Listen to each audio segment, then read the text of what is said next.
स्वागत है आप सबका मॉड्यूल 3 में। इस वीडियो में हम टेक्निकल एनालिसिस सीखेंगे। मॉड्यूल 3 टेक्निकल एनालिसिस में हम सीखेंगे प्राइस एक्शन और मार्केट फेजेस, सिंगल और double candlestick patterns, candlestick chart patterns, support resistance और टूल्स और इंडिकेटर्स के बारे में जानेंगे आने वाले वीडियोस में।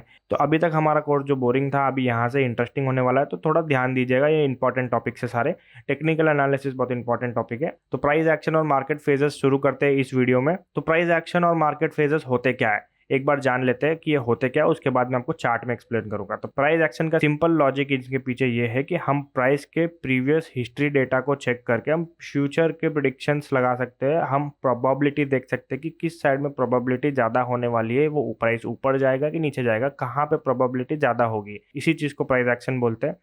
तो स्टॉक मार्केट में हिस्ट्री रिपीट इटसेल्फ का कॉन्सेप्ट चलता है, मतलब जो पास्ट में हुआ है वो फ्यूचर में वापस से होगा। प्राइस एक्शन में प्राइस एनालिसिस करना होता है, ट्रेंड एनालिसिस करना होता है। ट्रेंड जो है अप ट्रेंड में है, डाउन ट्रेंड में है, साइडवेज ट्रेंड में है, कौन से ट्रेंड में है, ये हम आने वाले वीडियोस में सीखेंगे। सपोर्ट और रेजिस्टेंस चेक करने पड़ते हैं कि की सप्लाई और डिमांड जोन कहाँ पे है। कैंडलस्टिक और चार्ट पैटर्न्स हमें समझने पड़ते हैं कि किस टाइप की कैंडलस्टिक्स और कैसे चार्ट पैटर्न्स बन रहे हैं चार्ट पे।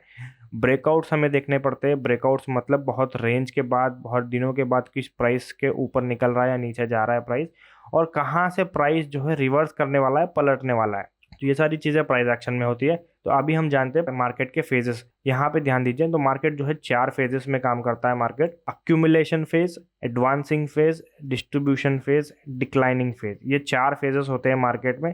तो अक्यूमुलेशन फेज में क्या होता है, इसमें होता यह है कि मार्केट साइडवेज हो जाता है, वहाँ पे धीरे धीरे बायर्स एंटर करते हैं मार्केट में, फ्रेश बाइंग आती है वहाँ से। उसके बाद जो एडवांसिंग फेज है, यहाँ पे मार्केट ट्रेंड करता है सिंगल डायरेक्शन में अपसाइड। थर्ड फेज आता है जितने भी लोगों ने अक्यूमुलेशन जोन में बाई कर रखा है और एडवांसिंग फेज में प्रॉफिट बनाया। डिस्ट्रीब्यूशन फेज में जितने भी लोगों ने प्रॉफिट बनाया है वो सारा प्रॉफिट यहाँ पे बुकिंग होती है। उसके बाद आता है डिक्लाइनिंग फेज, एक नई रैली शुरू हुई थी डाउन साइड की तरफ।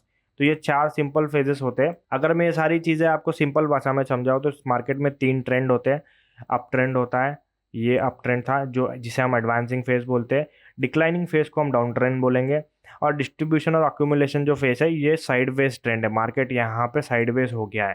तो 4 फेजेस होते हैं, 3 ट्रेंड्स होते हैं। यहाँ तक आपको क्लियर हो गया होगा। एक बार ट्रेंड्स देखते हैं कि ट्रेंड कैसे चलता है। मार्केट कभी भी एक लाइन में ऊपर नहीं जाता, एक लाइन में नीचे नहीं आता। मार्केट हमेशा इस तरीके से वेव्स की तरह स्ट्रक्चर बनाता हुआ ऊपर जाता है, वेव्स की तरह स्ट्रक्चर बनाता हुआ नीचे आता है। इन स्ट्रक्चर्स को हम बोलते हैं higher high, higher low, lower low और लोअर हाई। तो मार्केट एक कंटिन्यूस जब एक रैली देता है, उसके बाद एक डिप आता है। उसके बाद जैसे ही वो डिप आता है, जो मार्केट ने जो हाई लगाया, ये चीज़ हो जाएगी हायर हाई। इस चीज़ को हम मार्क कर लेते हैं। उसके बाद उसके बाद नीचे जाता है, नीचे जाके फिर से वापस से ऊपर आता है, हायर हाई को ब्रेक करता है और एक नया हाई लगाने के लिए जो प्रीवियस लो इसने लगाया था वो हमारे लिए हो जाएगा हायर लो। इसी सेम प्रोसेस वापस से रिपीट होता है। वापस से मार्केट प्रीवियस हायर हाई को ब्रेक करके ऊपर जाता है, फिर से एक हायर हाई बनाता है, फिर मार्केट थोड़ा रिट्रेस करता है, नीचे आता है, फिर वहाँ से ऊपर जाता है। तो ये फिर से एक हायर लो बनाता है क्योंकि ये प्रीवियस लो से ऊपर है, और इसे हम हायर हाई इसीलिए बोलते हैं क्योंकि ये प्रीवियस हाई से ऊपर है। सेम चीज डाउन ट्रेंडिंग में भी होती है, उसकी ऑपोजिट होती है। मार्केट एकदम से गिरा, थोड़ी सी प्रॉफिट बुकिंग आती है, इसमें प्रॉफिट बुकिंग आने के बाद फिर से गिरना शुरू करता है।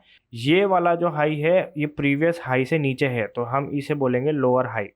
उसके बाद जैसे निचला वाला लो से और नीचे जाके फिर से थोड़ा सा रिट्रेसमेंट आता है, तो इसको हम बोलेंगे लोअर लो क्योंकि ये प्रीवियस लो से नीचे है।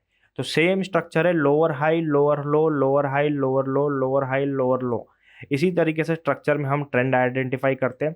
जैसे ही हमें ये वाला ऐसे स्ट्रक्चर दिखता है, हायर हाई और हायर लो वाला स्ट्रक्चर दिखता है, हम इस चीज़ को अप ट्रेंड डिक्लेयर करते हैं।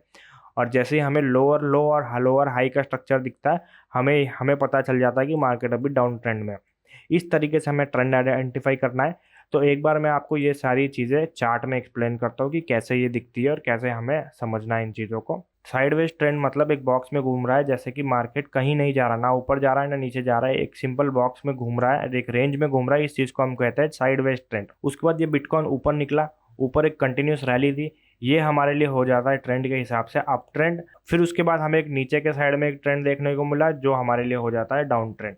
ये चार्ट में एक्चुअल में ऐसा दिखता है। फेजेस के हिसाब से अगर हम देखें तो ये बन गया हमारा अक्यूमुलेशन फेज, ये बन गया हमारा एडवांसिंग फेज। यहाँ पे जो आप देख रहे हो ये डिस्ट्रीब्यूशन फेज है, और ये जो है डिसेंडिंग फेज। 4 फेजेस यहाँ पे हमें देखने को मिले, और 3 टाइप के हमें ट्रेंड देखने को मिले यहाँ पे। तो आई होप आपको सब समझ में आया होगा इस वीडियो में, सब सिंपल प्राइस एक्शन और मार्केट फेजेस क्या होते हैं। नेक्स्ट वीडियो में हम कैंडलस्टिक्स क्या होते हैं, कैसे चार्ट को पढ़ना होता है, वो हम सीखेंगे।